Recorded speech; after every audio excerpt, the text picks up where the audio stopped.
Good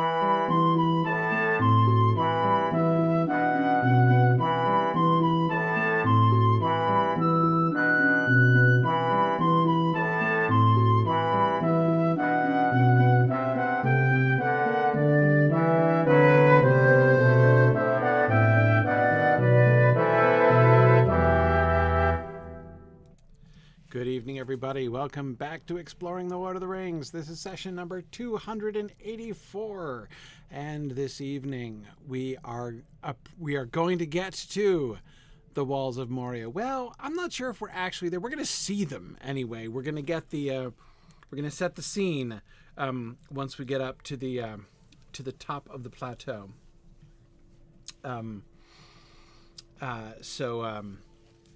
Yeah. I see Coco Lady's telling a story of running into one of my former college students. I bet. I wonder if he went to one of my Lord of the Rings movie marathons. Some of those are memorable. But anyway, yeah, so we're going to get to see the Walls of Moria tonight. Looking forward to it. I now look forward to the landscape description more than anything else. Even more than like the last couple times we've been focusing on their travel. But just like the vista descriptions, right? So good. So good. So I'm really looking forward to that. First, however, a announcement. This weekend, this Saturday, is going to be a fun event. It is the annual fall fundraising campaign ending Webathon.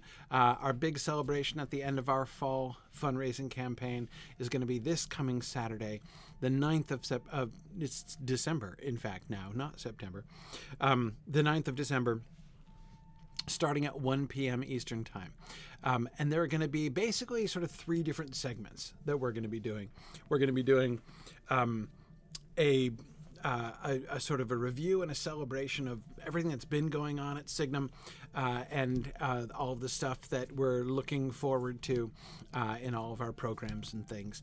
So, you'll be able to get updates on the grad program and everything going on there, and our space program, and all sorts of things going on.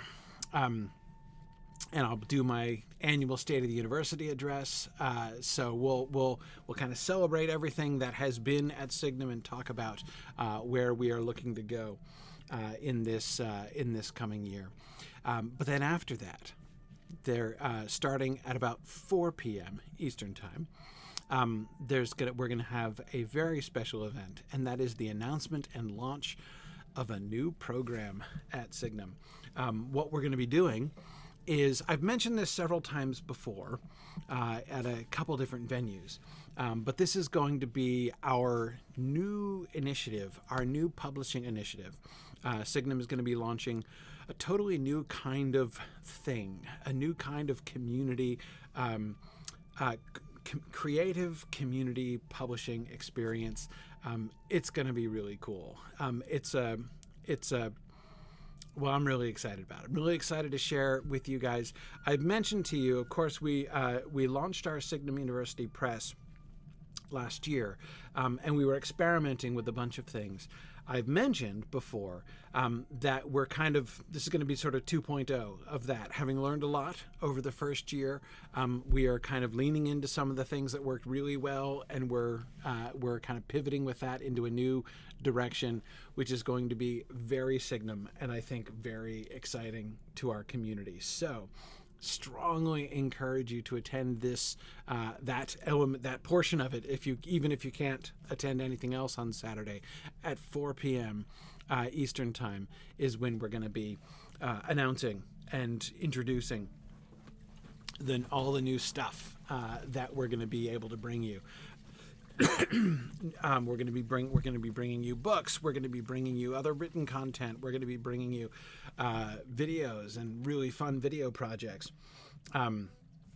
Anyway, it's going to be really great. So again, starting about 4 p.m., we'll get that, and then in the evening, starting at about 6 p.m., We're going to be doing fun and games. We're going to be going through and discussing of the different broadcasts that we have, and that's when I'm going to be doing the grand prize drawings from the fundraiser that I told you about, where we will be giving away the cheat death grand prize for one of our Exploring Lord of the Rings listeners.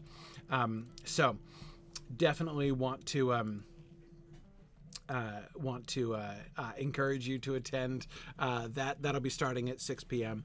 And then we'll be going on to do other things. I think perhaps we'll even go on and do a little more Lotro play later in the evening. A lot of people were wanting me to, when I did my Lotro marathon a few weeks back, Wiggins, my character, got to an exciting part right in the middle of the long flashback sequence from the War of the Last Alliance. So I might jump in and try to finish that up in the evening at the end of that. So anyway, lots, as I say, fun and games in the evening. Really some really rich Signum updates and sort of talking about all the stuff that's going on at Signum. For I know so many of you have been such wonderful supporters of Signum through the years, and always like to find out more about what's going on with us and what we're planning. And then in the middle at 4 p.m., the announcement of the exciting new thing that we're doing at Signum. So that is what is happening this coming Saturday. So the whole thing starts at 1 p.m. Eastern time and will go until later than that. probably midnight or so. All right. So the cheating death, remember, what I'm referring to, of course, is the winner of the grand prize drawing will be able to choose a passage, like a slide shaped passage, right? Not like a whole chapter or something, obviously nothing crazy, but choose a passage that you are really, really looking forward to discussing, but you fear you might not live to see, and we'll jump ahead and talk about it. The passage of your choice. So that's going to be, no, it's not maximum 7 words, JJ. Come on now, that's an exaggeration. So anyway, all right. But speaking of drawings, let us do a drawing this evening from among everyone who has filled out the form between last class and now. Let's do that. All right. So let's see. Gotta do just a little bit of math here. Well, not much math. Okay. All right. Gotta get my dice out here. Time to roll the dice. Do the drawing. So remember, the weekly drawings are for one of our, you can choose, the winner gets to choose between an anytime audit, so the recorded lectures of any one of our graduate courses, or a month space class for free, or admission to the regional moot of your choice for free. Okay. And let's do a drawing. And the winner is... Okay, now I have to do math again. Sorry. So what's the... okay, carry the 1. All right. And the winner is... Bruce Heitbrink. Bruce, congratulations. Actually, is Bruce here? He was here last week. I'm not sure if he's here live this week. But anyway, no, I don't see him here this week. But congratulations, Brett's Bricktails, for those who may recognize his I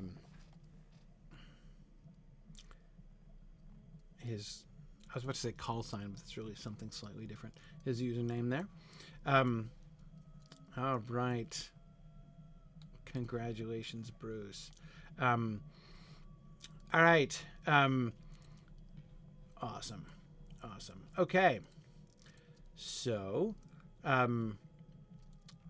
you can still fill out the form again, by the way. You have one more chance. I'm going to do a drawing from everybody, which means if you've filled it out week by week, if you filled it out every week, you'll get multiple shots at the grand prize. But just to, let's see, let me get you the link again. I'll post the link here as I've been doing. Okay. And there we are. And there we are. Okay. So you can go ahead, if no matter how many times you filled it out, how many weeks you filled out before, you can fill it out again. Enter one more time, and we'll do the grand prize drawing on Saturday. All right. Excellent. Excellent. Kurtzman says, I think whoever wins should take us back to chapter 1. Totally fine. I'd absolutely do that. Or the prologue. I'm ready. I'm ready. All right. Okay, cool. Let's get back to the text then. All right. They found the stone steps without difficulty, and Gimli sprang swiftly up them, followed by Gandalf and Frodo. When they reached the top, they saw that they could go no further that way, and the reason for the drying up of the gate stream was revealed. Behind them, the sinking sun filled the cool western sky with glimmering gold. Before them stretched a dark, still lake. Neither sky nor sunset was reflected on its sullen surface. The Saranen had been dammed and had filled all the valley. Beyond the ominous water there were reared vast cliffs, their stern faces pallid in the fading light, final and impassable. No sign of gate or entrance, not a fissure or crack could Frodo see in the frowning stone. "There are the walls of Moria," said Gandalf, pointing across the water. "And there the gate stood once upon a time, the elven door at the end of the road from Holland by which we have come. But this way is blocked. None of the company, I guess, will wish to swim this gloomy water at the end of the day. It has an unwholesome look." All right. So, I know, Sarah, right? The alliteration here, the sullen surface and the glimmering gold. So, we got to start with this description. There are definitely some clear motifs, right? We've got S's. So many S's. So many F's, right? They found the stone steps without difficulty, and Gimli sprang swiftly up them, followed by Gandalf and Frodo. When they reached the top, they saw that they could go no further that way, and the reason for the drying up of the gate stream was revealed. Behind them, the sinking sun filled the cool western sky with glimmering gold. Before them stretched a dark, still lake. Neither sky nor sunset was reflected on its sullen surface. The Saranen had been dammed and had filled all the valley. Beyond the ominous water were reared vast cliffs. I have a hard time reading that. I've screwed that up both times. Beyond the ominous water were reared vast cliffs, their stern faces pallid in the fading light, final and impassable. No sign of gate or entrance, not a fissure or crack could Frodo see in the frowning stone. Okay, so, okay, so much here. This is just, it's another one of those passages, and I don't want to focus so much on the sound of things that we lose what's happening. We don't talk about like the actual content and the things that are being described. But I think that this still seems to me a very sensible way to begin. It's just like when we do poetry, right? You remember when we talk about poetry, which we haven't done in months now, by the way. But when we talk about poetry, I always want to start with establishing, what I call the oral economy of the poem, right? To hear the shape and the pattern and the rhythm, the cadences, the sort of the structures, because by looking at those things first before you think about the meaning of the words, almost at all, right? You can see sort of patterns that begin to emerge. Like the patterns of the sounds will draw your attention to things that are important, right? Before you even start thinking about it, right?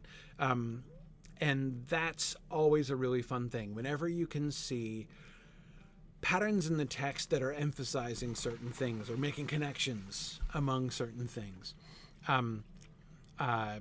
Places where, like in a poem, you're establishing a rhythm and then varying from that rhythm. Well, that place really stands out, right? So when we come to think about it, like the actual meaning of the words and what's being said, we're, we have some added context for that, right? Okay, so the alliteration is very pronounced.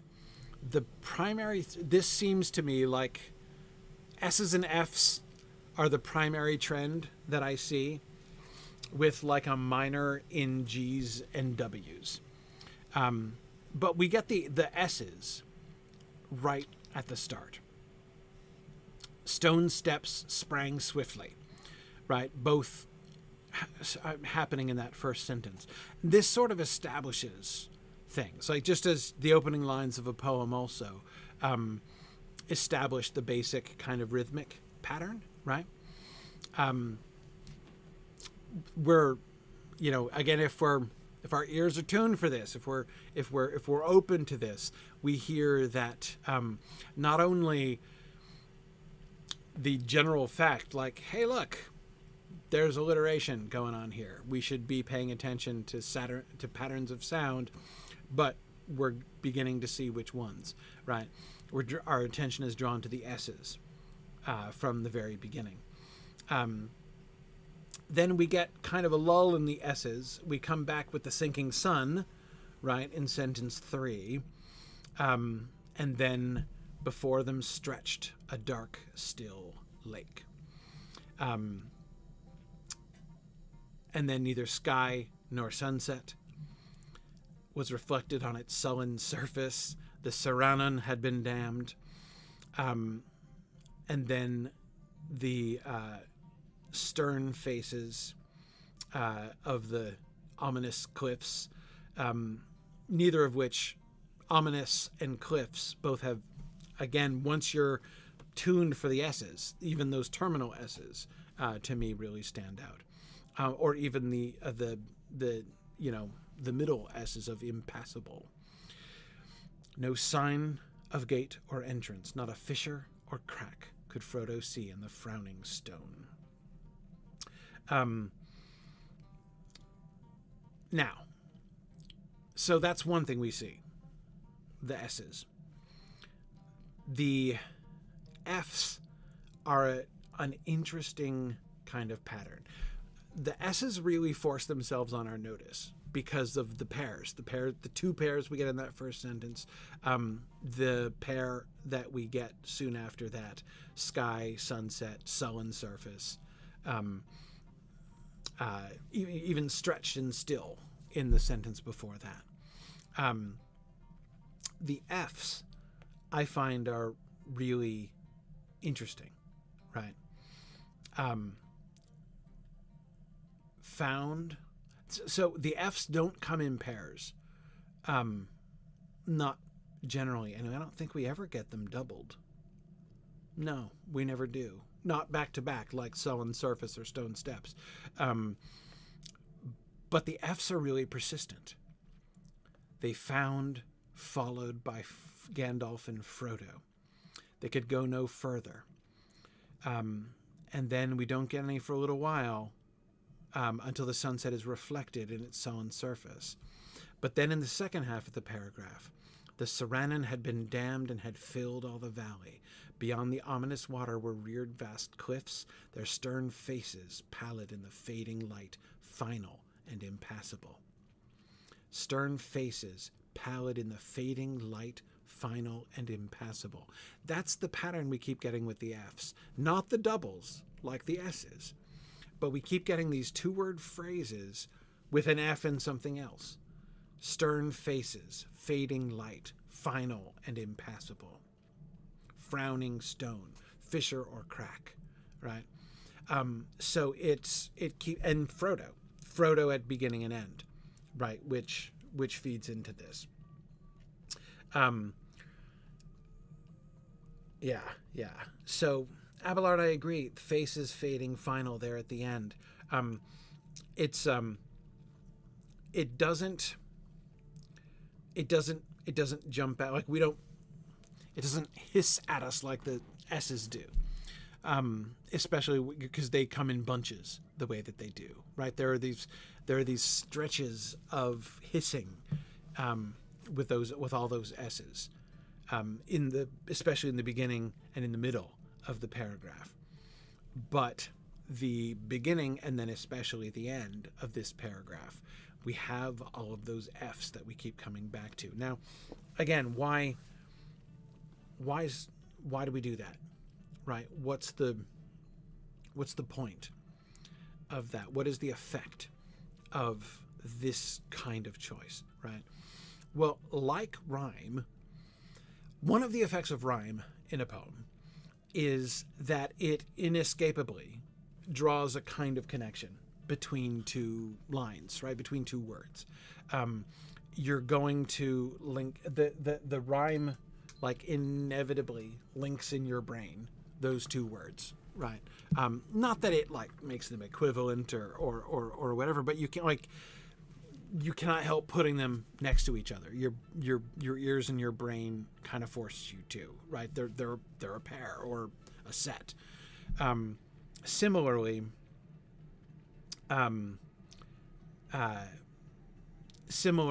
we have with those F's at the end, right? That seems to me the primary effect of that piece of alliteration of the F's in this paragraph. We're kind of primed for the pattern in the first sentence. Found, followed, Frodo.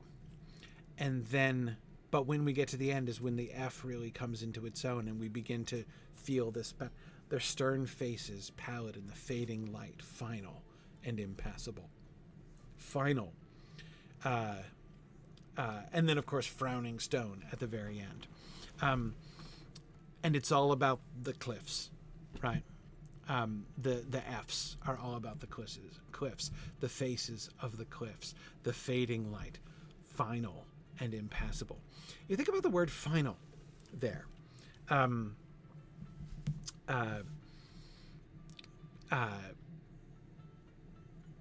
The word final is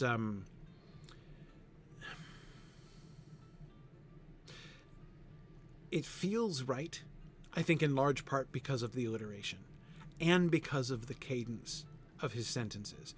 Tolkien is doing some wonderful things with the cadence of his sentences. One was the one that I saw several of you noticing as I was reading through the first time. The way that he changes up the rhythm of the sentences. These sentences are long and fairly meandering, right? These are not like the short, quick action sentences that he often will do.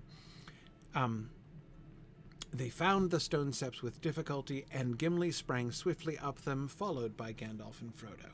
When they reached the top, they saw that they could go no further that way, and the reason for the drying up of the gate stream was revealed. Behind them, the sinking sun filled the cool western sky with glimmering gold. Before them stretched a dark, still lake. Hear that change? That sentence in the middle is the change of pace, which brings you up, right? The long sentences and with the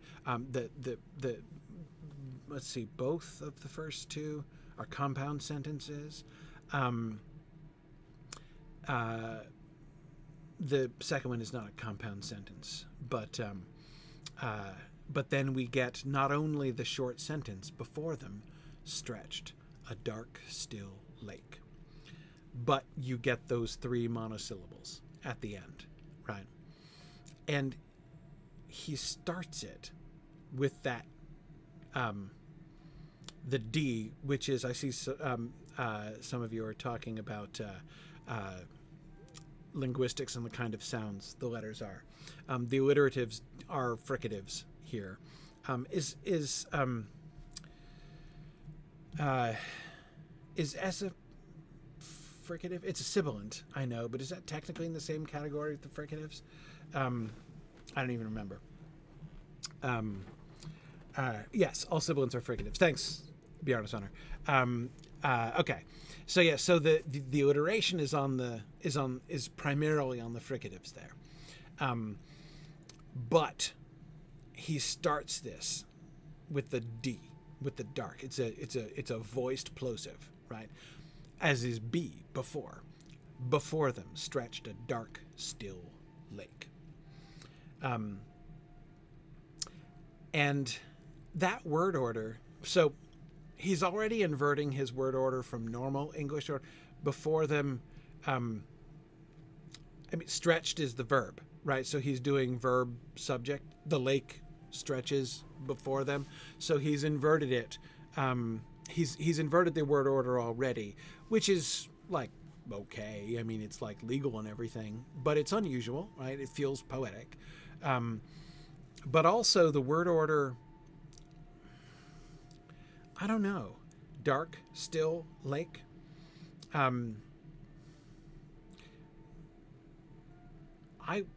Maybe it's just me. I might be wrong about this, but I would expect still, dark lake, a still, dark lake. Dark, still lake feels to me like a slightly unorthodox sequencing of his adjectives there. And that combined with the D, right, which sets off those three monosyllables, sort of spun. Yeah, it's not quite Green Great Dragon, but it's kind of close, right? Yeah. Anyway, Yogo Lady, I totally agree. The D in dark makes it feel heavy and unwelcome. Yes, absolutely. Before them stretched a dark, still lake. So yeah, again, just Tolkien has such a wonderful ear for the cadence of prose. Before them stretched a dark, still lake. Neither sky nor sunset was reflected on its sullen surface. The Saranan had been dammed and had filled all the valley. Beyond the ominous water were reared vast cliffs, their stern faces pallid in the fading light, final and impassable. No sign of gate or entrance, not a fissure or crack could Frodo see in the frowning stone. Love it. Love it. And what I love is the way it builds up to that final, that one sentence, the beyond the ominous. By the way, notice the behind, before, beyond sequence that he does. It's behind them, before them, beyond the ominous water, right? So the whole sequence is being described not from their point of view, but like we're kind of swinging around, right? Behind, before, beyond. But this whole digression began with the word final.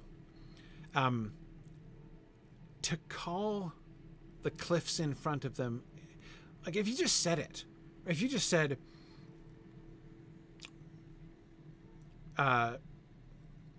beyond the ominous water were reared vast, or beyond the ominous water, the vast cliffs were final.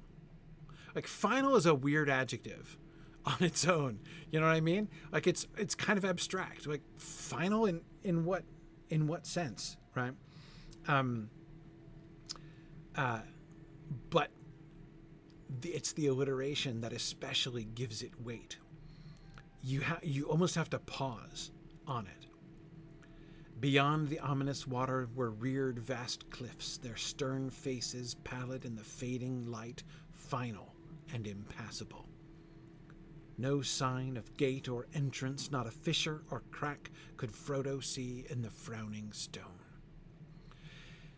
So the F's build up to final and impassable, but then we get 3 more in that last sentence. Fissure, Frodo, frowning, right? And once again, we have an inversion of like normal syntax, right? That is, it starts with a direct object. Not a fissure or crack could Frodo see, right? That normally direct object follows, normally verb or subject verb object, right? Is our normal English pattern. But he puts the object first, and the object is fissure or crack, right? Once again, the F paired with a non-F. The fissure, Frodo is looking for a fissure or crack, some opening, some exit, some sign of hope, some non-finality, right, of the cliffs. And what all he sees is the frowning stone, right? So you've got Frodo facing off against the stern face of the cliff. And the cliff is winning this staring match, right? So you've got the frowning stone and the hope of a fissure, and Frodo, who's the subject of this sentence, kind of in the middle of it, right? Jackie, you were absolutely right. She said, I never realized how often Tolkien uses frowning to describe features within the landscape, but it's a lot. Yeah, especially of mountains, especially of unfriendly mountains. So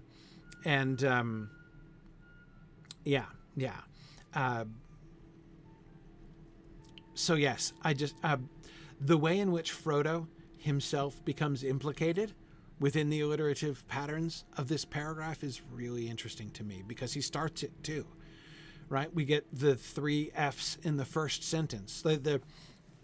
Our ears are triggered to the F's, to that fricative alliteration pattern in the first sentence. With Frodo is one of those 2. They found, followed by Gandalf and Frodo. So Frodo's name is one of the things which triggers us to be listening to the F's at the beginning of the paragraph, and he is sort of the final, in part of that. And we come back to him at the end of the paragraph, and the end of the paragraph presents us with it's like personal, right? Frodo versus the frowning stone, looking, seeking for a fissure or a crack, and failing, right? So that's really fun. You see what I mean, by the way, about how when you pay attention to the sound patterns, it kind of brings things out, helps you to make connections that you might not have made, right? And it's this is one of the ways. You can't always do it. You don't always in every sentence or every paragraph have these kinds of cues. But when you twig to them, right, when you notice them, it's awesome to pay attention. And the thing that makes it awesome is that when you see those things, you're not just making stuff up, right? One of the things, of course, like, there's no law that says when you read a book, you can't just like free associate and it makes you think of something. And you know what? You've thought of it, and that's great. You can think about it. No reason you can't. That's, of course, all perfectly fine. But one of the things that I think is really important when you're trying to understand a story, and not just sort of use it to kind of trigger your own thoughts about things, which again is a perfectly legitimate thing to do. But when you're trying to understand a story and what's going on in a story, often you'll read a paragraph, or you'll read this passage, like, it makes me think this, or it makes me feel that. And that's cool. Also a very legitimate response to the text. But the question is always like, okay, but is that you, or is that there, right? And most of us, I think, at various points have like had moments of that sort of doubt, right? Like, is this just me? Is this just what it makes me think, or is this there in the text, right? Is this something that the text really sort of suggests and pushes forward? And I think that it's very. This is why I'm trying to focus on patterns, right? And it's why I am really enjoying working on my book, in which I'm synthesizing a bunch of the observations that we've made, in addition to going through and making observations here in our discussions, because that's where the fun is. First, looking really carefully and noticing stuff, and then putting together and saying, what did the patterns show? But when Tolkien hands us something like this, like these kinds of sound cues, which frankly, I just don't know very many other authors who do this kind of thing in a paragraph of descriptive prose.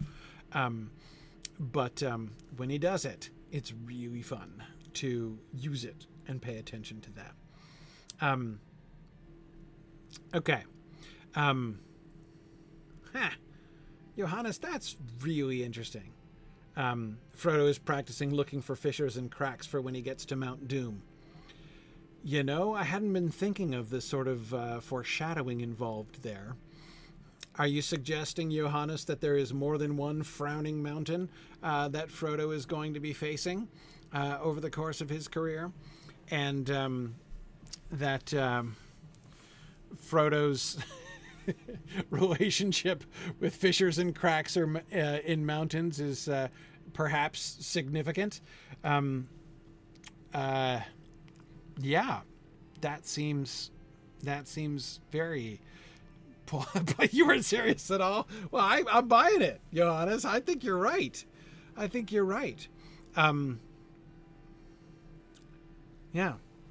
right. And true, Mount Doom does more than frown. You're absolutely right. Yeah.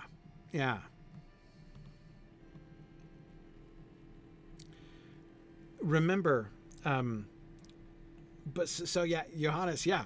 So remember, Caradhras? Sam thought Caradhras was Mount Doom, right?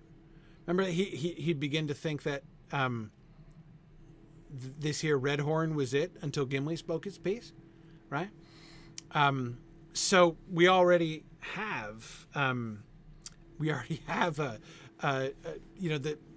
the text has already given us a connection, right, between the two of them. So yeah.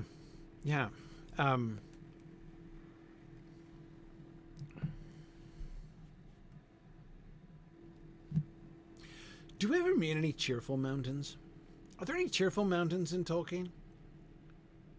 Smiling peaks and that sort of thing?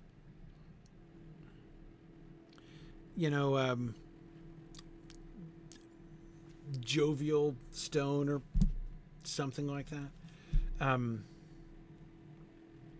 Yeah.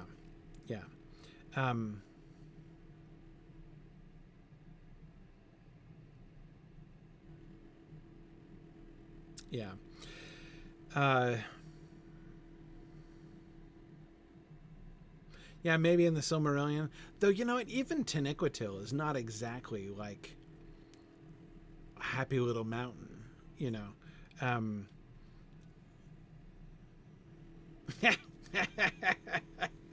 Oh, that's good, JJ.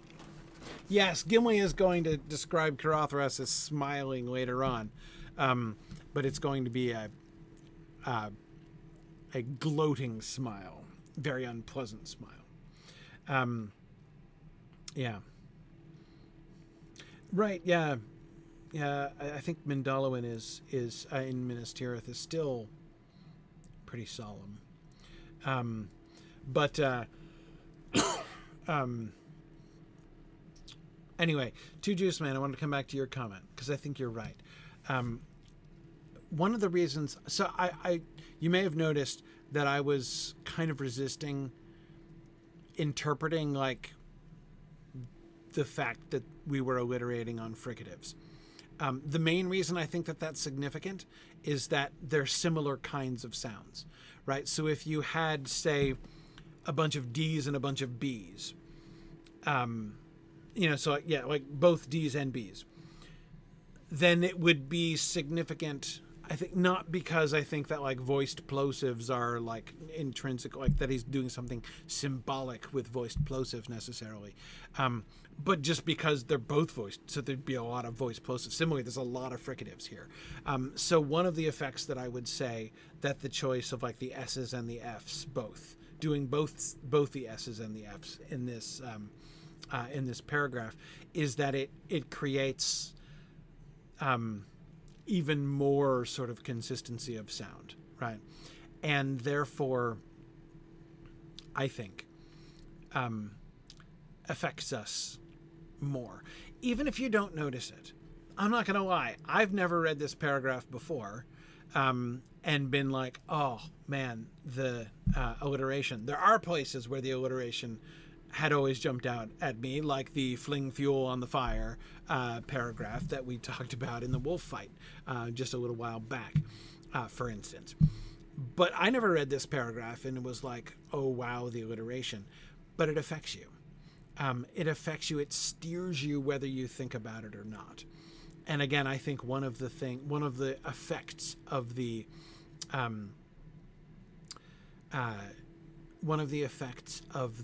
S's and F, the S and F alliteration in this paragraph, is to bring words to the surface, to really make them impact you in ways that they probably would not if it weren't for those patterns. And those words I would include, like final is definitely one. I think even still in dark, still lake, combined with the inverted adjective order, again, I think the S's really make that word still really, really prominent. I also think that sullen surface is just a delightful phrase.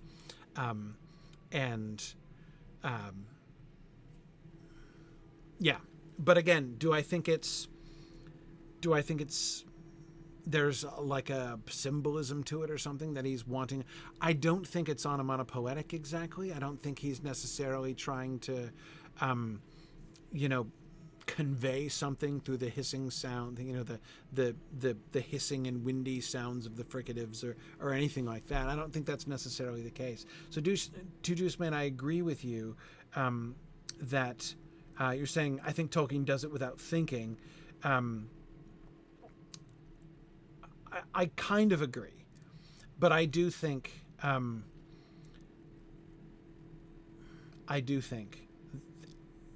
you know what I would love to do, Two Juice Man? I would love to see a couple. Hey, so I just tossing these out every week. Here's another really great moot paper topic. Take one of these paragraphs like this, with really interesting alliterative patterns, or one of those Carothros passages that we were looking at, or even the wolf fight scene that I just alluded to, and do a close comparison when Christopher gives it to us with the draft in the original draft, the first draft of the passage. My suspicion, my hypothesis, which we would have to test, my hypothesis is that in revising these paragraphs, Tolkien leans into it. I don't necessarily think, I certainly doubt, Two Juice Man, that he began this paragraph saying, okay, how can I construct this paragraph around fricatives, right? But I do think once they start, he feels it, right? Once they sort of start. It's possible, for instance, that the whole thing started with stone steps, which is just like that's practically what he described previously, right? And once we have Gimli springing swiftly up stone steps, we're off on the S's. Right now he's got S in his head and he keeps coming back to it, right? And perhaps this. So I'm not saying that he's constructing this. He sets out to do it in a sense, but I do think he's aware of it, and his ear is really, really good for this kind of thing.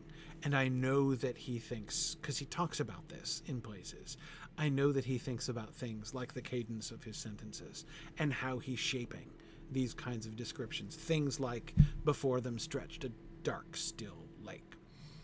He doesn't do that by accident, you know. That's not a coincidence. That's a deliberate poetic choice in how he's shaping this. Yeah. Anyway,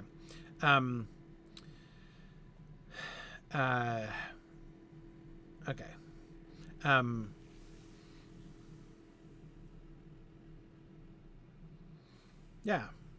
Yeah. That's true too, Juice Man. I'm not forgetting that you're already doing Boethius and professional wrestling. Yeah. No, it'll be good. I'm looking forward to that. Bjorning, yes, very good. We are back to capital S sun. Let me hang on a second. Back in the, wasn't it just last week that we were getting yes, the sun, lowercase s, right there. The sun turned from the noon. Yeah. So we just had the sun turn from the noon, and now we get the sinking sun. Filled the cool western sky with glimmering gold. Huh.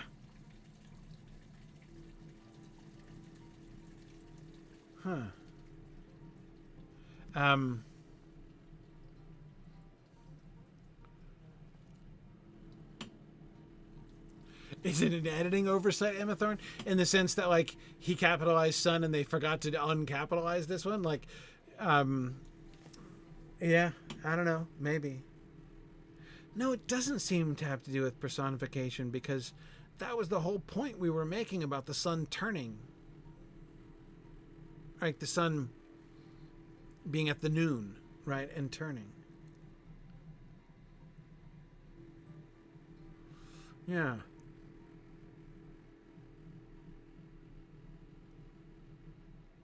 The sinking sun filled the cool western sky with glimmering gold.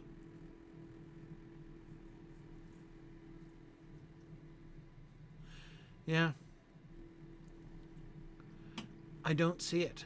I don't see a clear pattern. I don't see a clear pattern. That doesn't mean there isn't one. It just means I'm not seeing it. That's the fun thing about making discoveries like that. When you can... It might not have an explanation, but...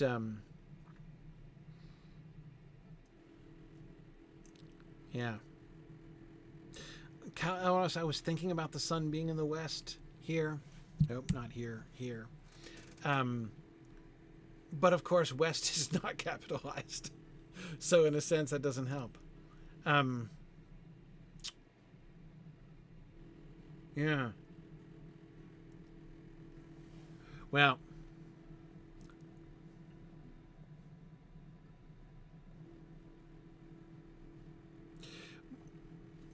I think that's one where we would need to see a bunch of different passages in order to see it.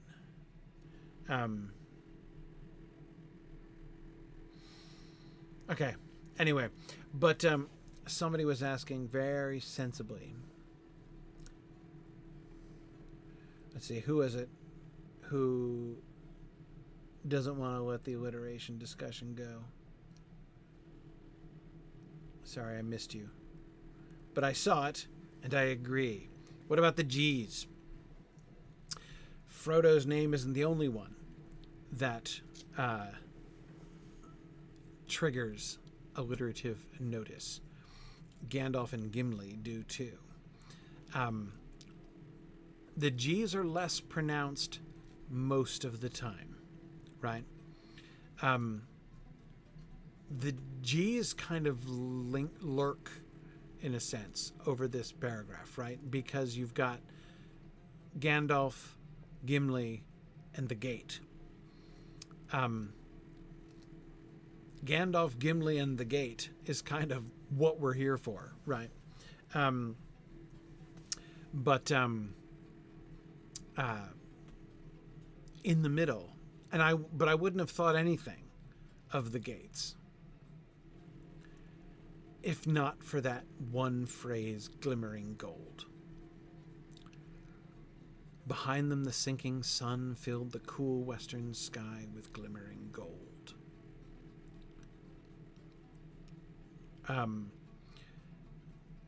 Yeah, that's really the heart of it.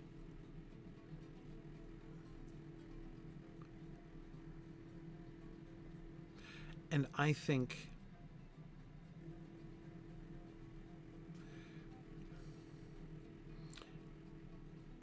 the effect of it, honestly, I mean, notice how those G's, that G pair, is really just sort of in the middle of all those S's, right? The sinking sun filled the sky with glimmering gold, stretched, dark, still lake, sky, sunset, sullen surface, right?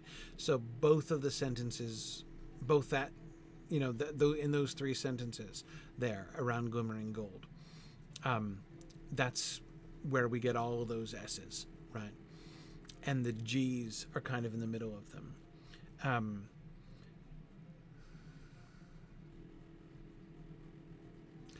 To me, the pairing there just sort of emphasizes, like, just in case you weren't noticing, the S pairs, the glimmering gold, it's hard to miss glimmering gold because G, you know, the, what's the word for it?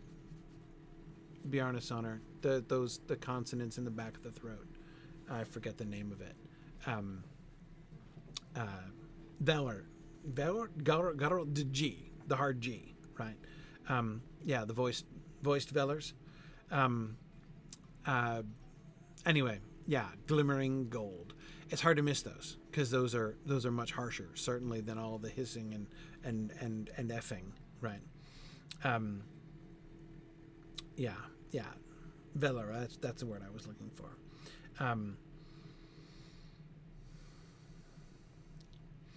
Yeah, I like that, Tom. It's like sinking sun, glimmering gold is a high point, after which everything sinks slowly into silence. Yes. Down to sullen surface, basically, right? From the gold of the sky and down into darkness. Yeah.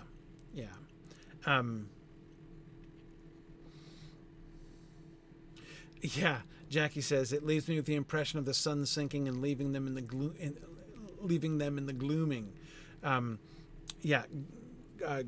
Gloom and gloaming being two of Tolkien's other favorite GL words.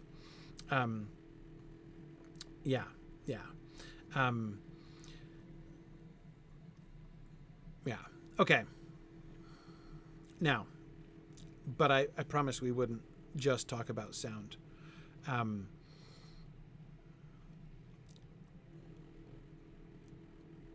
Notice once again, we are reminded, it's not described, we're reminded of Gimli's excitement. And I just love this. Gimli springing swiftly up the stone steps, right? Gimli is having such a good day, right? Just think that briefest of glimpses into Gimli's mind as he springs up the steps in order to, like, this vista looking, and again, all of these descriptions, the frowning stone, the stern faces pallid in the fading light, final and impassable. This Frodo's experience. This is not Gimli's experience, right?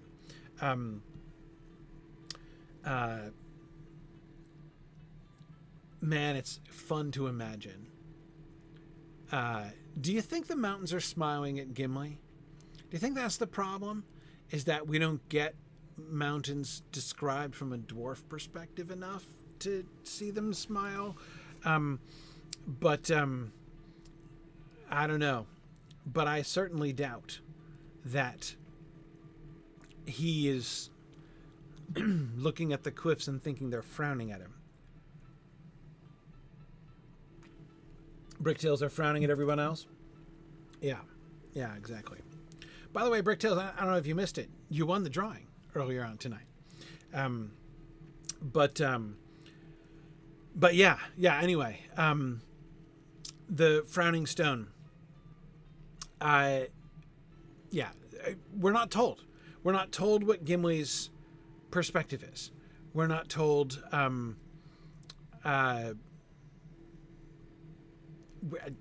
just that one little glimpse of him springing swiftly up in front, right? Nobody can stop Gimli. But it is really fun to just kind of stop and do that little, take up the very quiet, imaginative invitation that we're given there to put ourselves in Gimli's position. And just imagine, as I said last time, what a very different day Gimli is having than everyone else is having. And I wonder what he thinks of the lake, for instance. But that's sort of another matter.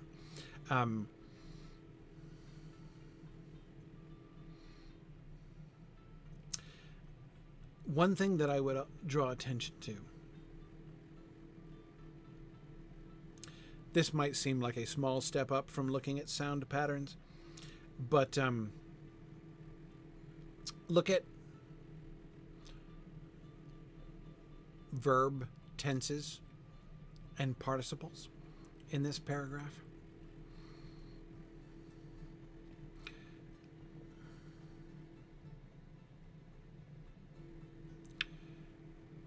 The first two sentences are relatively straightforward, describing their actions. They found the stone steps without difficulty, and Gimli sprang swiftly up them, followed by Gandalf and Frodo. When they reached the top, they saw that they could go no further that way, and the reason for the drying up of the gate stream was revealed. The shift to the passive voice in the second half of the second sentence is a kind of trigger. It triggers the shift from, or it points to the shift from describing their actions to describing what is sort of a static, in theory, a static tableau in front of them, right? The drying up of the gate stream was, the reason for the drying up of the gate stream was revealed. Okay, so we've got a passive voice revelation of the reason for the drying up of the gate stream. But now watch what happens. Behind them, the sinking sun filled the cool western sky with glimmering gold. So we have normal verbs. Well, one, filled, right? But now notice we're getting all these participial adjectives. Present participles, sinking sun, glimmering gold. So the things are being described with actions, right? Sinking sun, glimmering gold. Before them stretched a dark, still lake. Stretched is a really interesting verb here. Not only because it suggests that Tolkien is stretching for S's, perhaps, but it also conveys this sense of distance, right? They see a lake. The lake is way, they didn't Gandalf just told them what to expect, which is a valley with a stream running down the middle, right? And instead, this lake stretches in front of them. It's really quite big, right?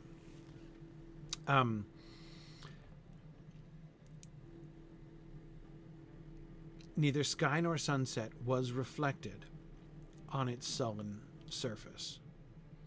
The Saranen had been dammed and had filled all the valley. Beyond the ominous water were reared vast cliffs, their stern faces pallid in the fading light, final and impassable. The light fading, like the sun was sinking and the gold was glimmering. The stone is frowning, of course, at the end. But what I'm especially interested in here is the voice of the verbs. The reason for the drawing up the gate stream was revealed. Before them stretched a dark, still lake. That's active, kind of unexpectedly active in a way. That is interesting to choose an active verb instead of a linking verb. Like, he could have said, it would have been boring, but he could have said, before them was a lake, right? But he doesn't, he gives it an active verb.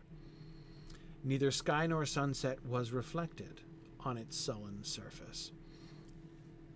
Passive voice, right? This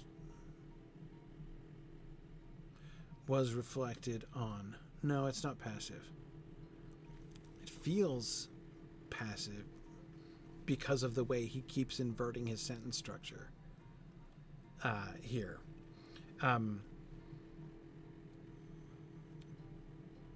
Beyond the ominous water were reared. Or is it passive? Was reflected. Yes, it is passive. Hang on, it is passive. It's the surface of the lake that's doing the reflecting. To make it an active verb, you would say the sullen surface of the lake reflected. You'd say the sullen surface of the lake didn't reflect the sky.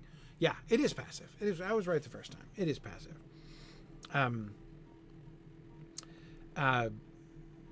Yes.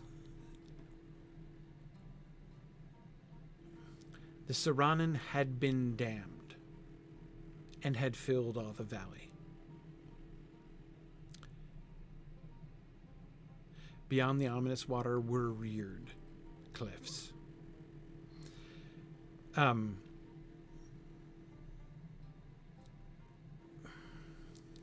trying to put my finger on what I'm getting at here. I'm feeling something, but I'm not sure what it is. I think I see what it is, though. In some of these, the use of the passive voice works in a similar way to how he's inverting word order, right? Nothing is... Yeah, it does manage the flow of information. Beyond a Sonar, I agree with that. Neither sky nor sunset was reflected on its sullen surface. But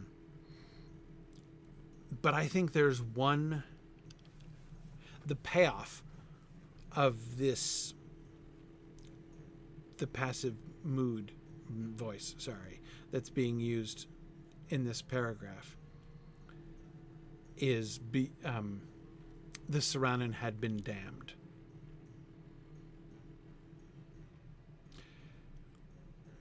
Remember that there are two ways you can do the passive voice.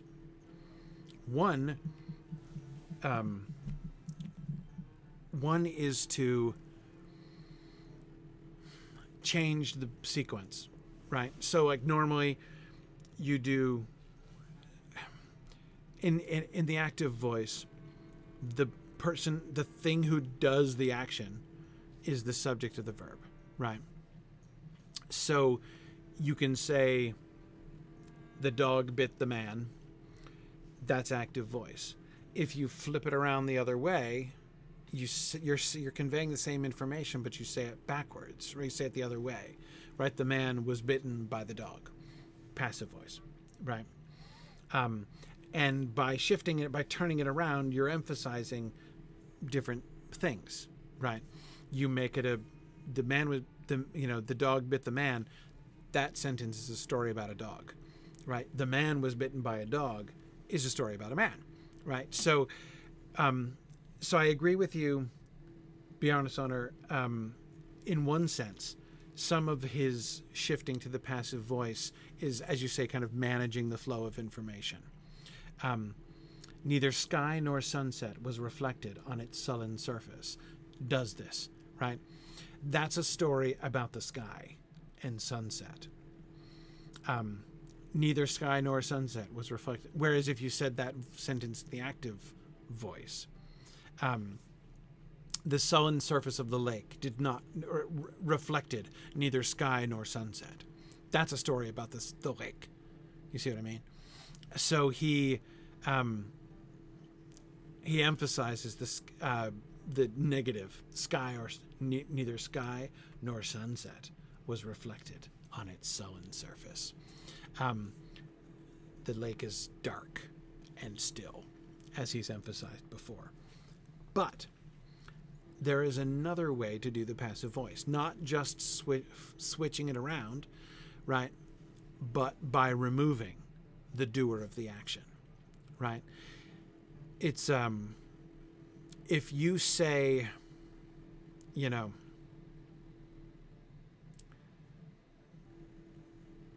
the dog bit the man, and then you turn it around and just say, the man was bitten. By whom? Now you're concealing information, right? This is how politicians use the passive voice, famously, right? Mistakes were made. Describing the effect without revealing the cause. Gildalowen. Exactly.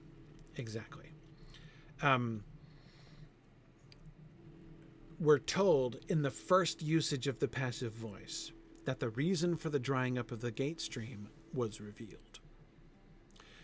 The mystery of the disappearing river has been solved, right? Except it hasn't. The Saranen had been damned. By whom?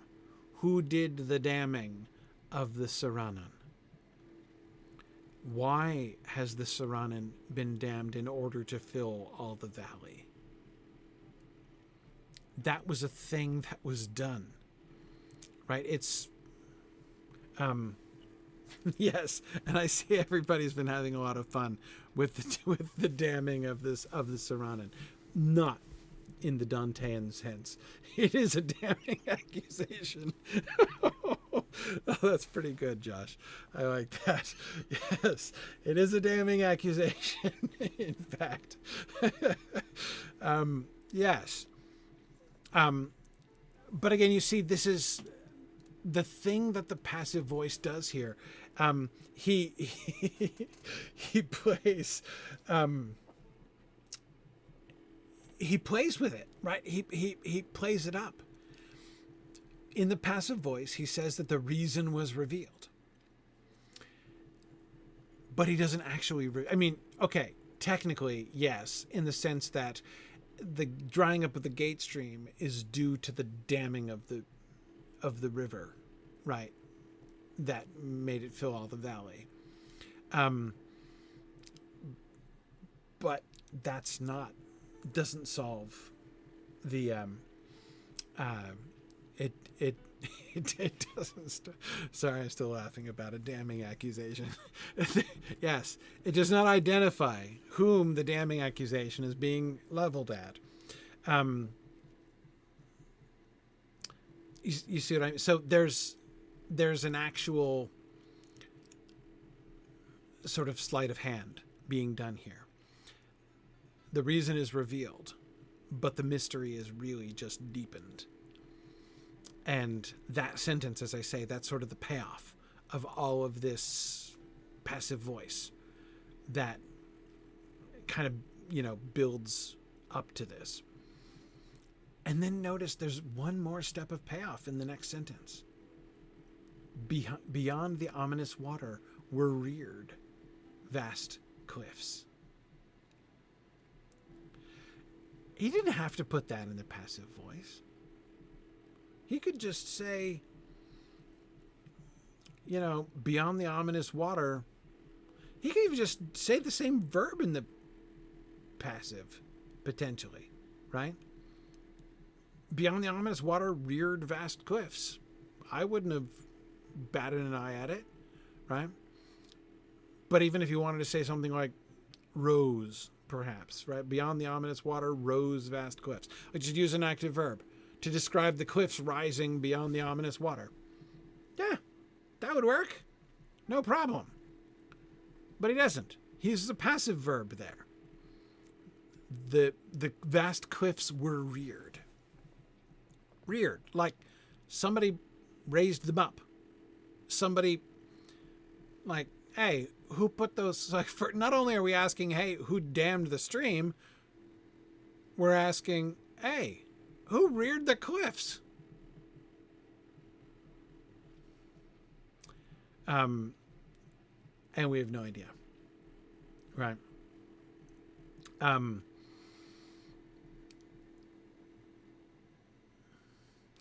It adds to this sense of... Now, I don't think that we're supposed to be guessing at that one in the same way that we're supposed to be guessing at who damned the stream. Yeah, Melkor to stop the elves from going west? Probably. Yes, probably. At least, that's what the elves say.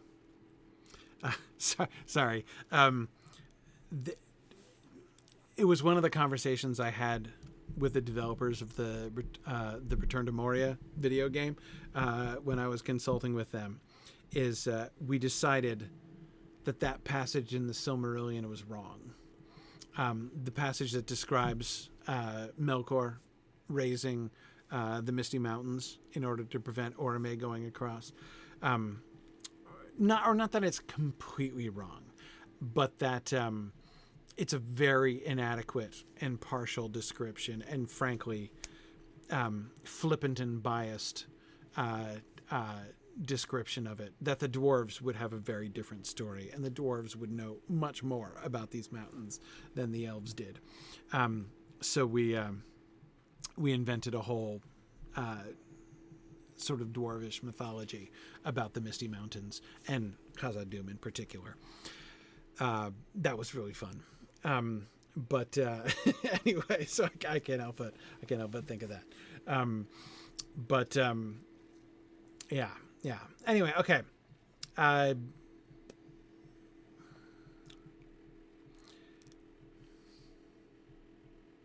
But yes, the trend of the segue to the passive voice, and then how the passive voice dominates the middle of this paragraph, really does create this sense of wondering what is going on. Something has been done, but what was done, and by whom, and why? And the passive voice really prompts us to think of that. And even with the rearing of the cliffs, right, gives this vague sense that if the Saranen had been damned for malicious reasons, which certainly seems possible given the sullen surface of the dark, still lake, then what about those cliffs, right?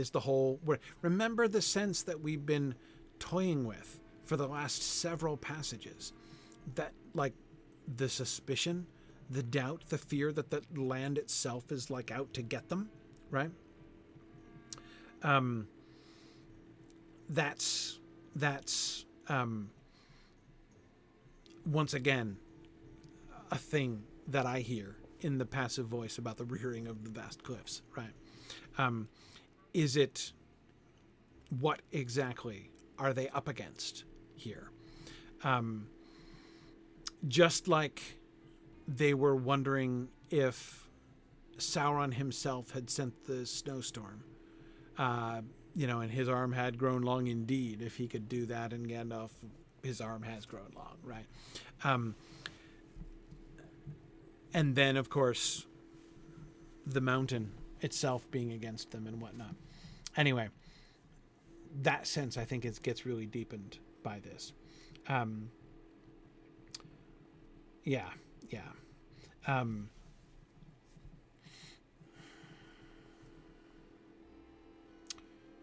okay.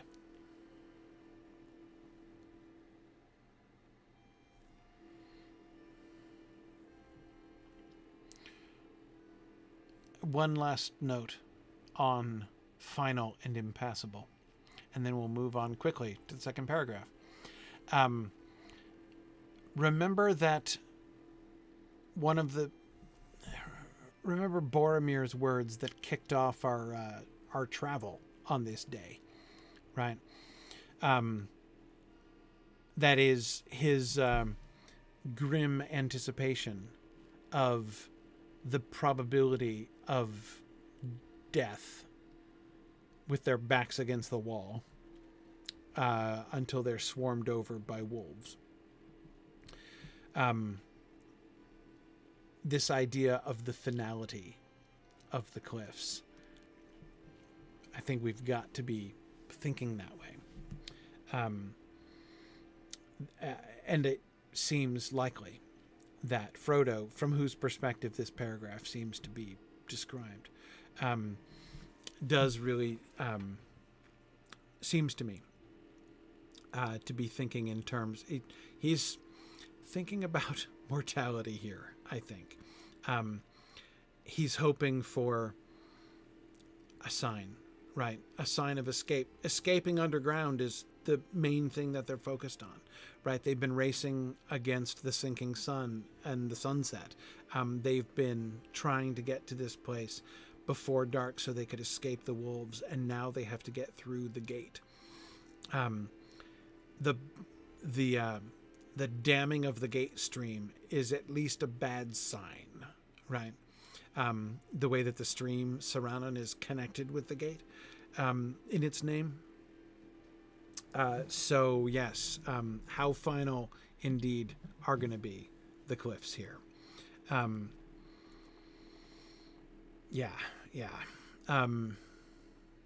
Okay. Gandalf's declaration. There are the walls of Moria, and there the gate stood once upon a time, the elven door at the end of the road from Holland by which we have come. But this way is blocked. None of the company, I guess, will wish to swim this gloomy water at the end of the day. It has an unwholesome look. So he begins in, tour guide mode, right? And I think by notice the sort of turn he does there, which is, I think, very interesting and anticipates what he's going to be talking about when they get to the gate. The gate, capital G, in the walls of Moria. And the gate, but the gate of Moria is also the elven door, capital E, capital D, right?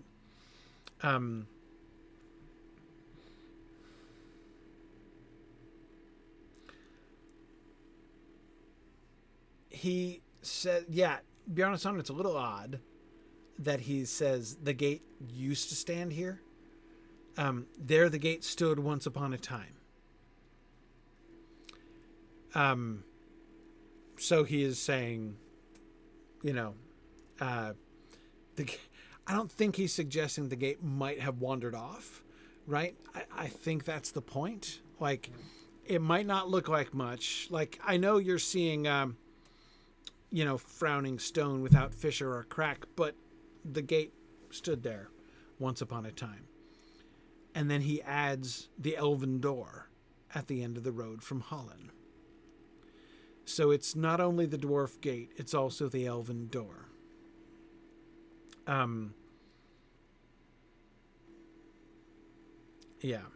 So I think that's meant to be hopeful. And the primary reason I think that's the primary way in which I am hearing hopefulness there, or sort of cheerfulness there. They have come by which we have come is the thing that leads me there. Because They've come up from Holland. They've come up this door was designed to welcome people in who travel up the road that they came up towards it, right? So he is pointing out, okay, nothing has quite gone according to plan, right? We didn't find the river for a while. Then we found the road, but it didn't have the river. And now we found the river's been dammed up and stuff, but whatever. We came up that road, the elf road, to the elf door. You can't see it, but that's where it was. And the point of it, the point of that door is not to be unenterable from this side. The point of that door is to welcome people who come up the road by which we have come. I think that's supposed to be, well, if not hopeful, at least sort of cheerful, right? But then it turns. But this way is blocked. None of the company, I guess, will wish to swim this gloomy water at the end of the day. It has an unwholesome look. I agree that you guys, several of you guys were talking about the word unwholesome here. And I agree that the word unwholesome is doing a lot of work in that last sentence.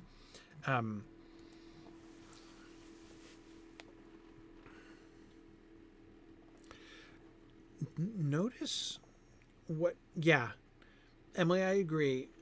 Unwholesome doesn't suggest evil, just icky, right?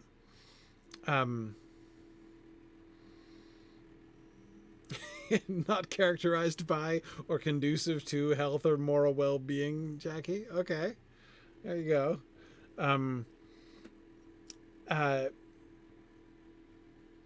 Insalubrious, Valori, that's exactly it. It looks unwholesome. I think there are two things that Gandalf is acknowledging here. One, there is something about this lake which just ain't right. The description itself suggested that. Dark, still lake. Sullen surface. So this lake is objectively creepy as a lake. Gandalf is acknowledging that. But what he's not talking about is the mystery of the damning of the Serennon. Why has the Serennon been damned? Why is this gloomy water here? He implied this way is blocked. I mean, he has implied or acknowledged that, yeah, so it looks like someone has actively tried to stop people coming in this way. And this helps to put into context the past tense description of the standing of the gate. There the gate stood once upon a time, the elven door, at the end of the road from Holland. But the way is blocked. This was meant to be, they had a big old welcome mat here for their neighbors, the elves. That was the point of this gate. Far from being frowning stone and stern faces, this was a welcoming facade, right? For the elves. But it's been blocked now. But he doesn't emphasize that. Who blocked it? Why? Instead, he just points out the unwholesomeness of the lake.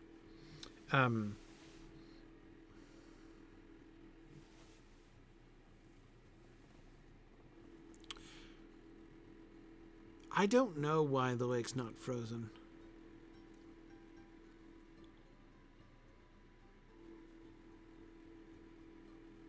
Yeah, I don't know. I mean, it's obviously lower altitude than up in the mountain when they were climbing, but yeah, I don't know.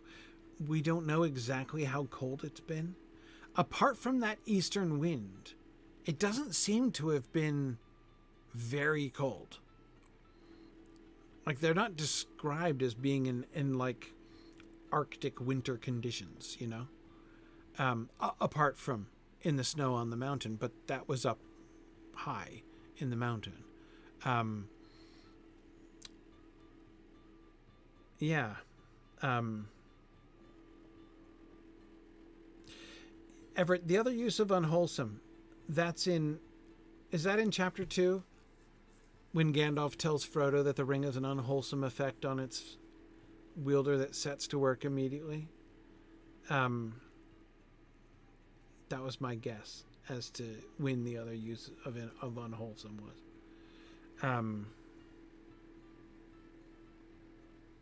Yeah, that was it. Okay.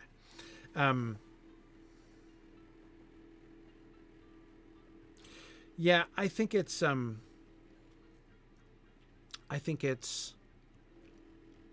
not surprising that the lake isn't frozen. Most of Eriador seems to be fairly temperate. I mean, low temperate. You know, if the Shire is more or less Oxford in latitude, we're told the Shire doesn't snow very often in the Shire. I take it that probably means that things aren't necessarily frozen all winter long there, and we're south of that now. So yeah.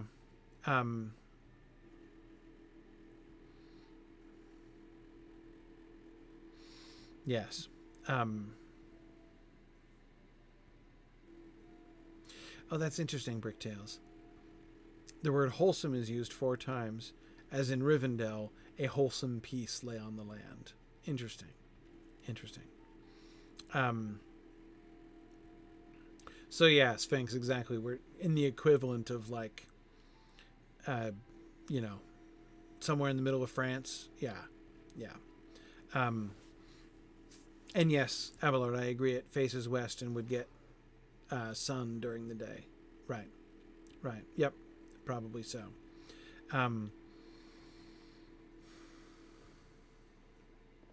Yeah, even up here, I mean, even in New England, in New Hampshire where I live, I've got it's a pond, small lake, large pond, right next to my house, and it'll freeze in the wintertime, but if it's warm enough for a while, it'll thaw, even in the winter sometimes. Yeah. Anyway, and yes, some of you I saw were kind of joking and saying that they would all doubtless wish to swim the gloomy water, you know, in the beginning of the day or in the middle of the day. There, I think that's Gandalf doing hobbitry, right? That's Gandalf making light of the thing. Acknowledging that everybody finds this lake creepy, and saying it lightly. No one will wish to swim this gloomy water at the end of the day. And then unwholesome is understatement, right? It has an unwholesome look. But he doesn't lead them to worry about the passive voice. Who has done the damning? Is the land conspiring against them? What is it? Is there something conspiring against them? And if so, what on earth could it be? So yes, Dr. Benway, I agree. More Gandalf morale boosting via hobbitry is just what I'm seeing there. But again, acknowledging the obstacle. This way is blocked. Okay, so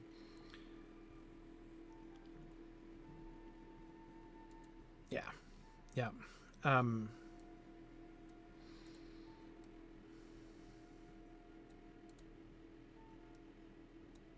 Okay, let's stop there because it's getting late. Lots of okay, it wasn't poetry, but it was a fairly poetic description, which I was really excited about. So thanks for spending the time to discuss it with me. We will return next week to talk about Bill and to discuss Bill's future in his connection to the company here. All right. Thanks, everybody, for joining me. Don't forget, those of you who missed the beginning of class, go ahead and fill that drawing form out again if you haven't. One last time, and then I'll do the grand prize drawing on Saturday. And don't forget for those of you who aren't able to stay for the field trip, we're going to do the field trip in a minute. But for those of you who aren't able to stay for it, don't forget, 4 p.m. on Saturday. 1 p.m. is the beginning of our Webathon, and at 4 p.m. I'll be doing the explanation and announcement of the new big thing. So, all right. Thanks, everybody. It's field trip time. All right.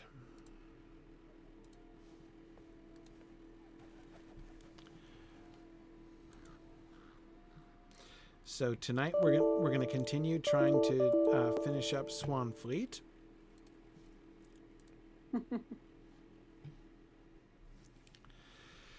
I saw someone asking if we're going to return to Eregion. We are very close. Yeah. Closer and closer to those stern mountains. Yep, we're very close. I'm trying to get through Swan Fleet before we get there.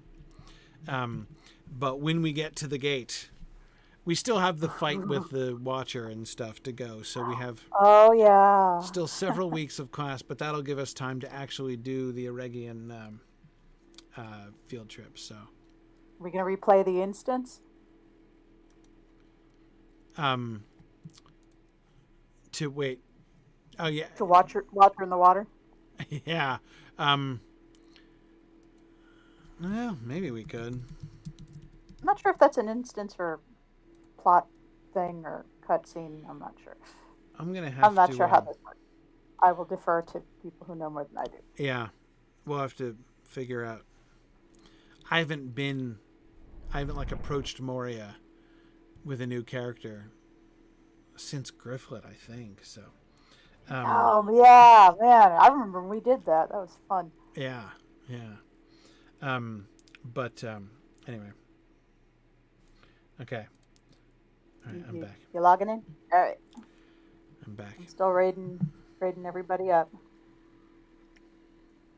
Okay, so yes, we're going back to Llangaren. Nice.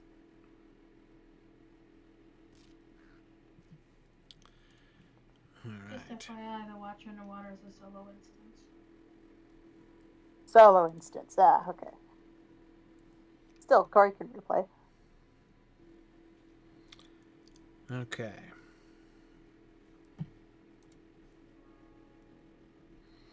Hey, it's morning in game. That's nice. It's morning? Oh, so we'll get daylight the whole time? Oh, good. Yeah.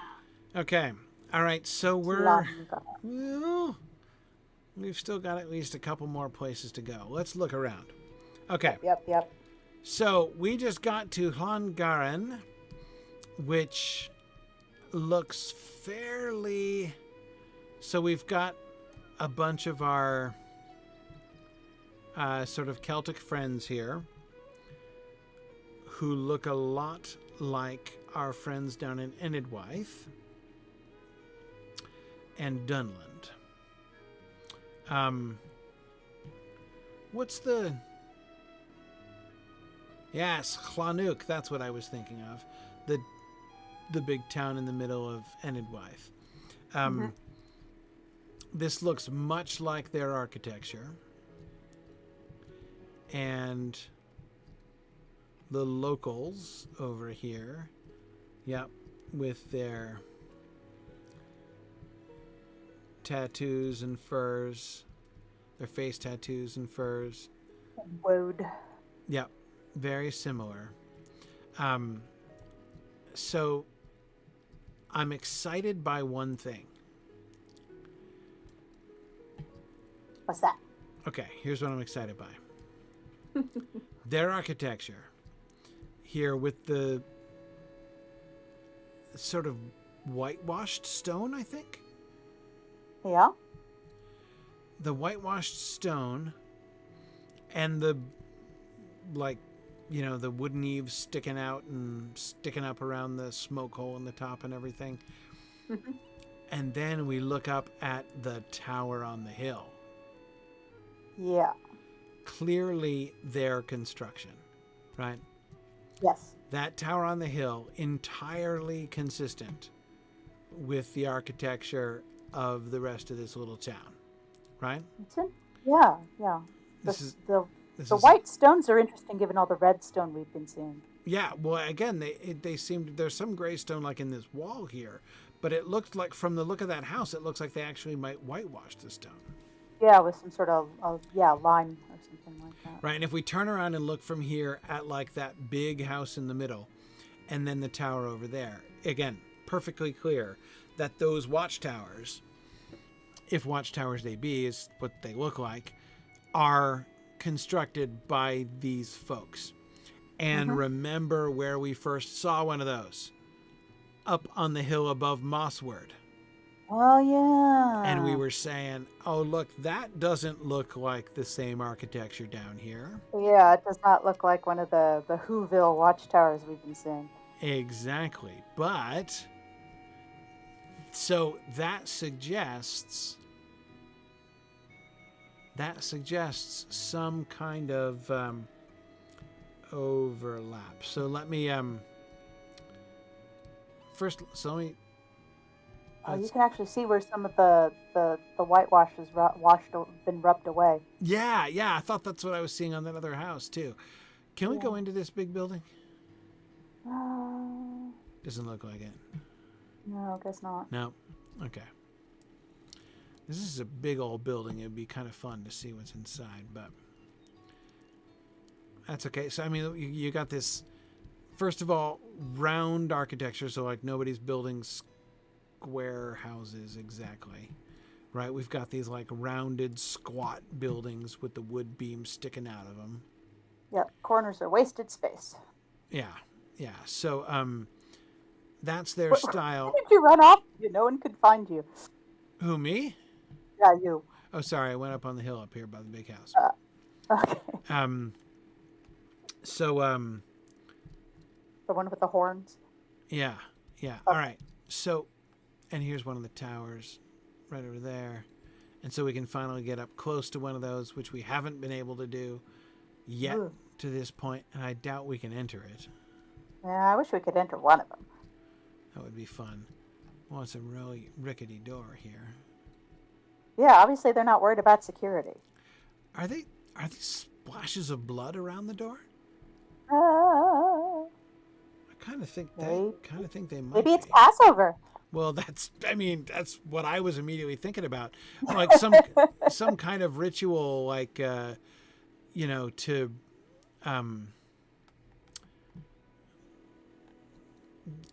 don't know, to like solemnize the opening, the building of the building, some kind of ritual, right? Well, the door ain't gonna do it. Yeah. I don't know. But okay. What I'm trying to do here is I'm trying to fit the people of Hlasgaran into the overall, like, chronology of this town. Or, sorry, of this region. So, let's go back to... We had a stable master over here, didn't we? I think so. Isn't there a stable master somewhere? I don't recall. Yes, there's one up here. Okay, yep, at the entrance where we came in. Okay. So let's just very briefly, I'm going to stable master back over to Mossward. We have little to say to your kind. Because we're always assiduously collecting our stable masters against just such a purpose. Oh, yeah. Against just such an occasion as this.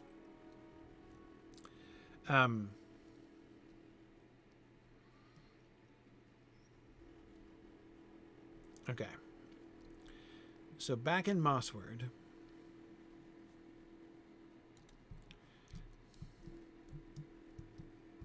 I dismounted right outside of town.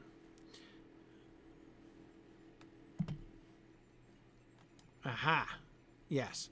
From this rock, though, that tree kind of gets in the way a little bit. From here, we can see all 3 bits. Element number 1, the current Brie-esque, plaster and beam construction of the houses with a wooden palisade of the town itself, right? Yeah. Very sort of Brie looking. To the, where am I facing? East. Up on the hill, which, I can't from exactly the same spot. I think we might need to go further up the hill. Where to go? Where to go? I was seeing it just before. Over here. Where to go? There's the other tower up on the hill. We've misplaced it. I misplaced the other tower. Is it behind those trees? It is the trees. You have to go. There it is. No. I zoom it out. Okay, there's the tower. I had to zoom out further. Okay. You can see it better from over here. Yeah. So facing to the, southeast, you can see the old Arnorian tower. And then, to the west, we can see one of those Hlasgaran towers. Yeah, you can see it really well inside the city gates. Yeah, up on the hill. Okay, so those are the 3 architectural elements we can see here in this valley. The Brie-esque village, which that's modern, obviously more modern than that ruinous tower, Arnorian tower over there, right? Cardolingian tower. Yep. So the watchtower, right? I want to call it the Hlanuk tower, but it's not. It's the Hlasgaran tower. The Hlasgaran-esque tower, clearly built by those people. Oh, yeah. So that suggests that the Cardolingians came here first. Were the Hlasgaran people already here and were being displaced by the Cardolingians and now are being displaced or have been? I mean, this does not look like a new town. So No. when they came down here to Mossward, so these look like the same people that built Herna, certainly, and Scarlock Farm. Yeah. Right. So we've got, these are extensions of like basically Brielanders, right?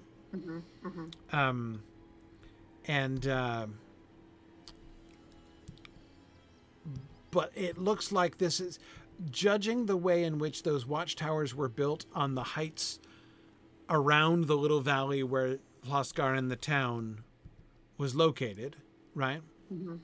The fact that we can see at least one, and I thought when we were looking around 2, though it's hard to see in this valley because of all the trees and everything else, but I thought there were 2 of those around this town on the heights. Am I right about that?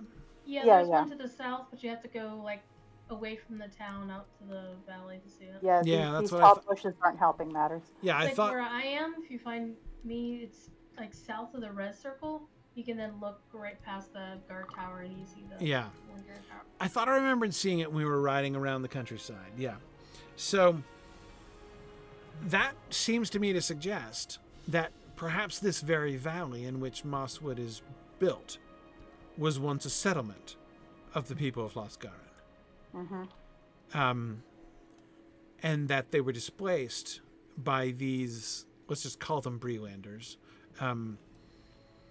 They were displaced by the Brielanders coming south. But the Brielanders left the tower up there. Yeah. Which, I do wonder, maybe they couldn't get to it or something. Maybe they couldn't get to it. Maybe they use it. Maybe they find it useful. It looks pretty deserted up there, though. I mean, it does. You can see it. And you can there's see no it better path inside up the gates of the village. You can see it's kind of isolated on a very sheer cliff. Yeah. Okay, well, let's go back to Hlasgaren. Boy, this is a very indirect way. Why does the stable master bring you in through that gate? It's still a long ways. Oh, well, whatever. Okay, so back to our friend, Hello the there. stable master. Hello there. And we're going to go back to Llangaren. Llangaren.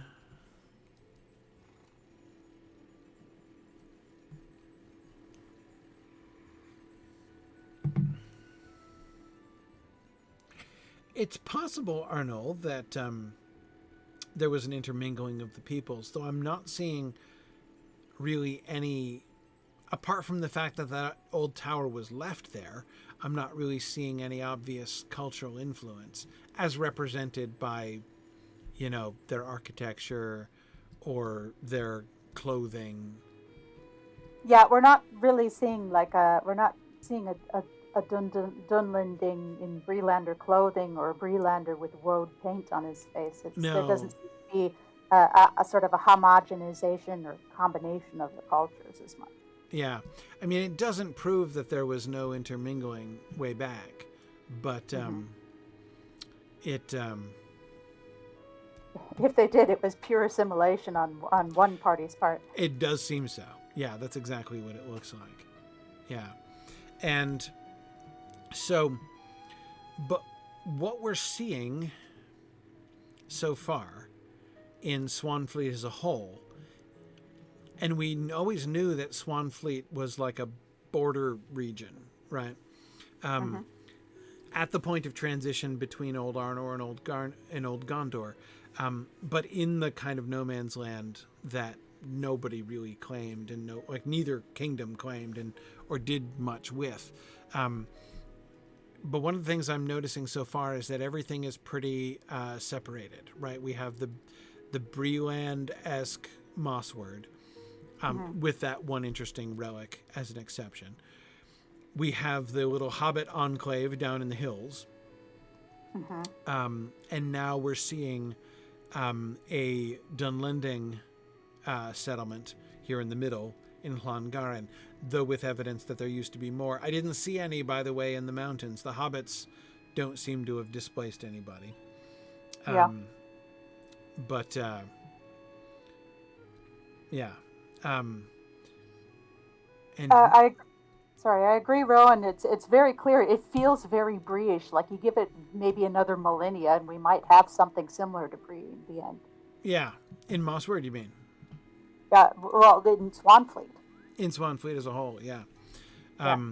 Well, it is interesting to see if that's the direction that it's trending, because it is, of course, Bree is notable. Where am I going? I'm headed back to the road. Okay. Bree is notable for its intermingling, right? I mean, that's what's emphasized about it. Yeah.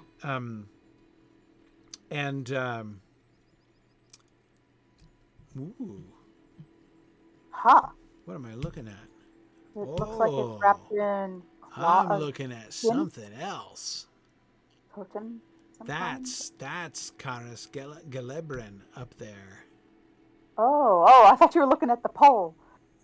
I'm looking at behind the pole. That's an interesting pole. It is, and there are a bunch of them. It's like not.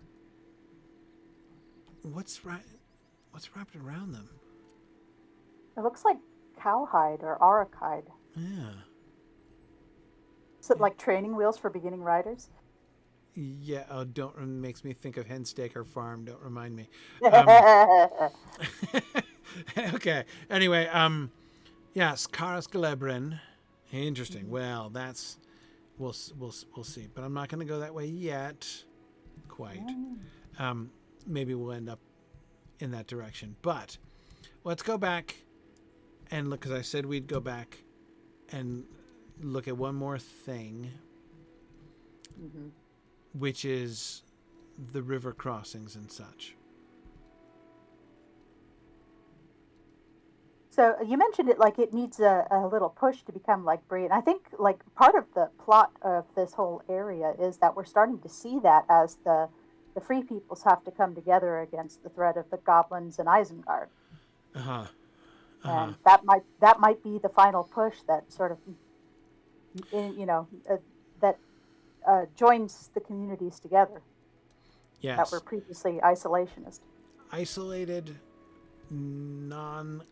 generally non-crossing over establishments are what we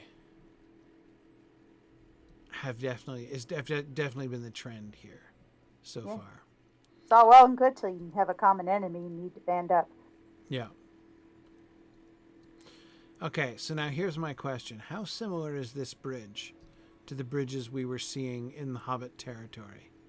I think this is more Cardolingian, for sure. Oh, yeah. Oh, the blue thread running through. Yep, the blue thread running through. The kind of like pointy capitals on the top of those, like the columns on the side. They kind of look like the helmets without the wings. Yeah, I wanted to see if there was evidence, because obviously these bridges were built by, Gondor and Arnor back when they were building the Greenway. Yeah. These look a bit like the pylons we saw sticking out at Tarnbad. Yeah. Yeah. So I was wanting to compare these bridges to the ones in Clegor, especially, as a way of seeing if there was evidence that the Arnorians or Gondorians built over there before the hobbits took it over. And I think definitely not. So I think I'm ready to conclude then that the bridges in Clegor are in fact of hobbit construction, and that I don't think that there's any evidence that humans ever built there. I think that's like original hobbit stuff from the beginning. The rickety ones for sure. Yeah. Okay, so let's... There's one other place we haven't gone, and it's late. Nancy made the comment that King Elisar, that'll be part of his new agenda in the Fourth Age, is the unity of Swanfleet. Yeah. Maybe so. How do you get... Elisar 2024. How do you... Okay, I guess... Is there a way up over here? Guess we'll find out. Nope, clipping through the rock. Yeah, I'm clipping through the rock too. Yeah, yep. How do you get up no, this is a bad business, sir. Can you... Ought not to have been started. Oh, man. I'm trying to see if we can get up to the ruin. I don't know that we can. I think No. I'm going to have to hit backslack unstuck in a minute. Oh, no, you're stuck? No, I just got free. I had to wiggle a bit. I fell in a crevice. I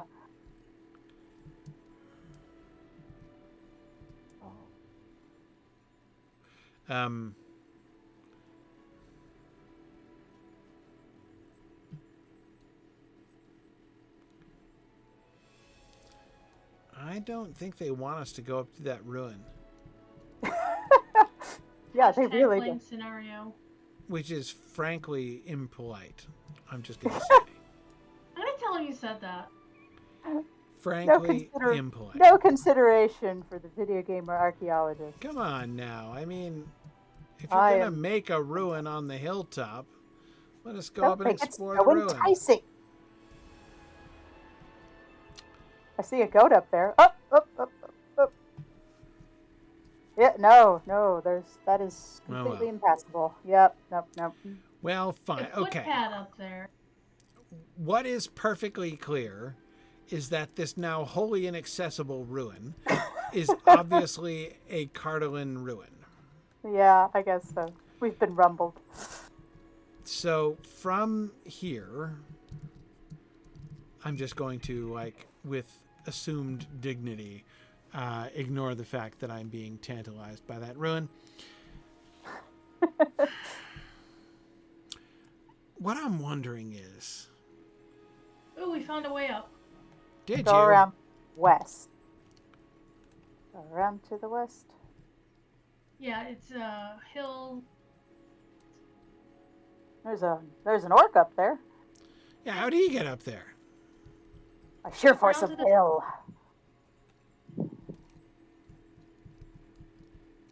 Oh, here we go. Here we go. Here we go. Here we go. Aha. Yeah, because this is definitely a mob camp. Aha. Aha. Okay. Fine. Yep. All is forgiven. Okay, so...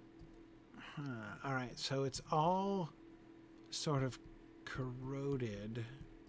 Well, I'm excited to see what kind of a building this is. Not a fortification. Certainly not. That was my first question. Is this a strong point? And the answer is no. It's an awesome view. But yeah, no, I think this was a country house. I think it's a country estate up here. Yeah, nice view. I wonder if this little mesa here was intact even then, because it's a nice little viewing platform. Yeah, you can see the beautiful mountains and waterfalls, which were probably not at the time occupied by hobbits. I bet all those little inlets and oxbow lakes weren't quite there either. Yeah, you can look out the other way at the river and the lowlands. Yeah. What settlement is that across there? Is that? Oh, that's Slangarad. We're seeing a little better, but what's just beyond that? In the Wade water. Oh. We'll go and find out. I guess. Oh yeah, there's something out there, isn't there? Yeah, on one of the islands. It does look like it. All right. So Intriguing. it is a little intriguing. Okay, so we've got Llangaren down there. I'm thinking. So here's my question: do you think that Llangaren was there when this was built? I don't see any reason to believe that Llangaren is that old. Yeah. I mean, it'd be clearly in a serf-vassal relationship if it was there. Yeah.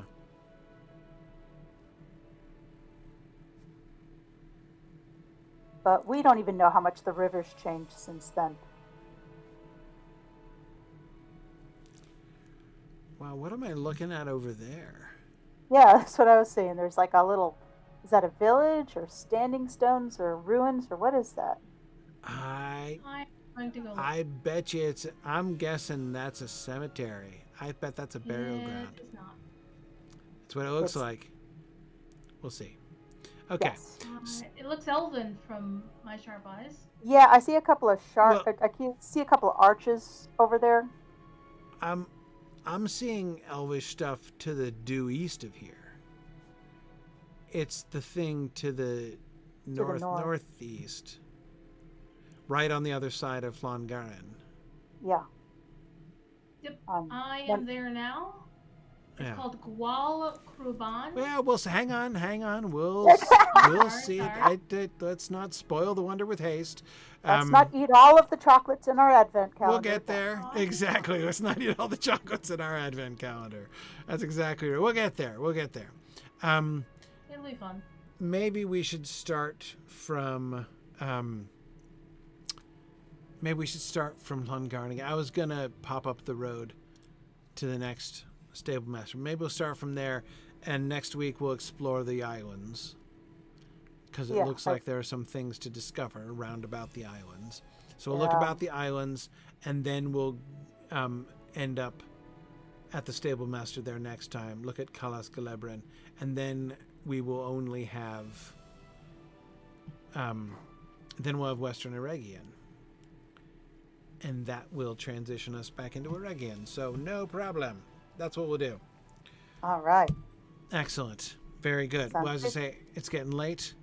Yeah. We will see you guys next time. Thanks, everybody. Happy Krampusnacht. Happy what?